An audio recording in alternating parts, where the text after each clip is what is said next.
I'm Brett James, the Asset Management Business Line Leader for NAVFAC Southwest. I want to talk a little bit about asset management today. This is the first time I've done that, so I'm just going to talk about what asset management is and what we bring to the fight. So, first of all, across DoD, I don't have the number for the Navy, but across DoD we have over $1 trillion in facilities. That's a lot of property across DoD. Navy obviously is a big chunk of that as well. Again, across DoD, almost 300,000 buildings. Navy's a big chunk, and almost 27 million acres across DoD. Again, Navy is a very large piece of that. So we, within NAVFAC, we take care, within asset management and NAVFAC, we take care of a lot of property out there, facilities, land. It's got to be managed and processed, dealt with in the right way. So we kind of look at it through a facilities life cycle, looking at the planning aspect, design, construction, facility sustainment, and then finally that disposal. Let me back up a little bit. So OPNAV instruction 5450.348 is our mission within NAVFAC, and it talks about taking care of facility planning, design, construction, services, utilities, facilities maintenance, and environmental and real estate. That's covering a lot of ground. In short, we manage the Department of the Navy's shore facilities life cycle. So looking a little more closely at that life cycle within the planning, and that's the area that asset management kind of weighs in the most. There's several things in there, several products and services we provide. Asset evaluations, these are basically an inventory of what we have. It's looking at who's in a building, how big the building is, and how they're using it. There's some other data as well, but those are the basics. And then partnered with that is what's called a basic facilities requirement. That's looking not at the buildings, but at the units, the users, what they're doing, what their loading is. It might be people, it could be ships, it could be aircraft, other things, what their loading is, and therefore we know kind of what they need, the calculations that we can run and understand what they need. Very important documents. From those we understand what the delta is. Maybe we have an excess of certain types of facilities or a delta, and through a planning process we can work to provide and meet those deltas.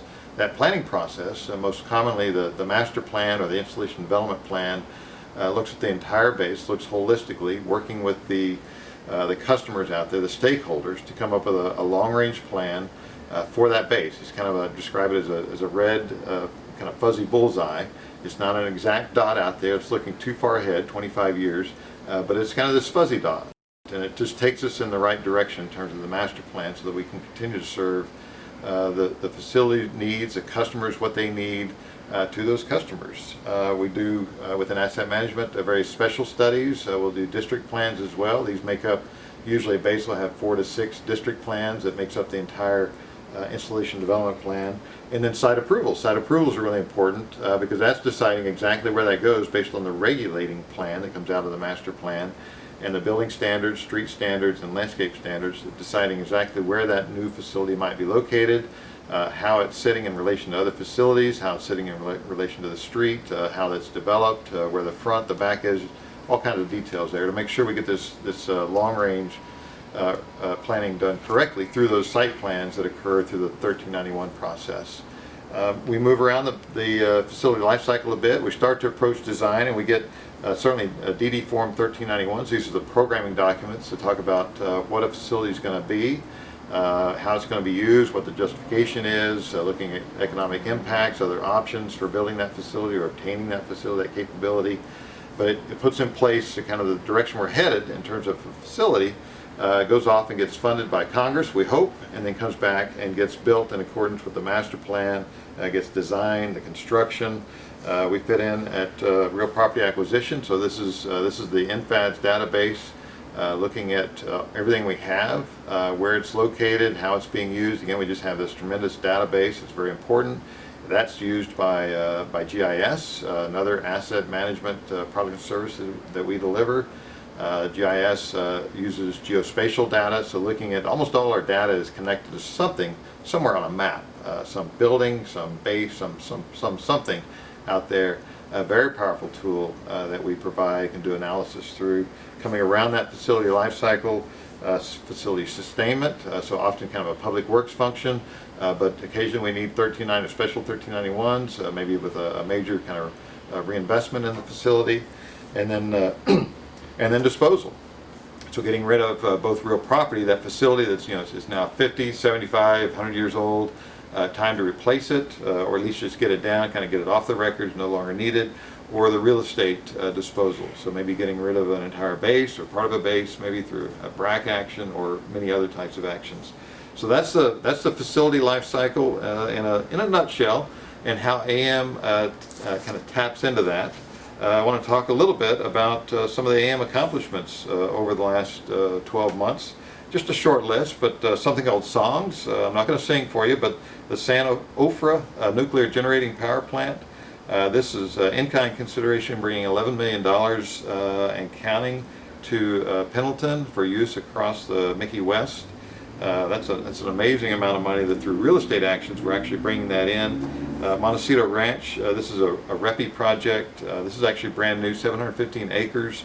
It's going to open up some land for training by trading some of the kind of the natural environment requirements off somewhere else, bit of a trade. And this is at the cost of $9 million, which is a bargain by our opinion. It costs a lot more to move bases, move missions. But this is the largest REPI acquisition in the history of the Marine Corps. So it's huge. Buried Goldwater Range, again another training environment. Recently 41,000 acres were transferred to the Air Force. This range is actually used by both the Air Force and the Marine Corps, and it's going to create, and does create, kind of better operational capabilities out there. More locally, Marine Group Boat Works was a lease. So it's going to create a dry dock capability that we just don't have over there. This is for smaller ships. We've got a need. NAVSEA has a need. The littoral combat ships, a place for those to get in, get repaired without eating up some of the larger dry docks that we already have on that base. So this is great for the Navy. Again, very recent. We've completed a few airfield optimization plans in recent months. One at Lemoore, one at Miramar, both in support of the F-35 JSF aircraft. Very large and important program as we go forward. We've completed an award-winning master plan at Monterey. Excited about that. Lots of changes going on up there, so that'll feed into that nicely. ENC, existence and completion of our real property assets, has been ongoing for several years now. We've been doing great on the audits here in Southwest. We're going to keep that up. This is looking to make sure we've got accountability on the real property that we have, so the land and the facilities, kind of knowing what we have. There's a lot out there. I mentioned those numbers earlier, so just keeping a good record of that is challenging but necessary, so understand that and the value of that. And then finally, PPB agreements. These are the agreements that were put in place some 20, 25 years ago, most of them, to create housing for our Navy and Marine Corps families. We've got 26,000 some odd housing units across the Southwest, serving roughly half and half Navy and Marine Corps. And these bring a quality of housing that we just couldn't get either in the time or in the kind of the quality of the product through the MILCON program. So these are some of the accomplishments going on in AM. We're excited about it. It's a fun place to work. We feel very connected to this NAVFAC SysCom family, and we know that we're an important part of this asset management, an important part of the facility life cycle in terms of delivering these services. Thank you.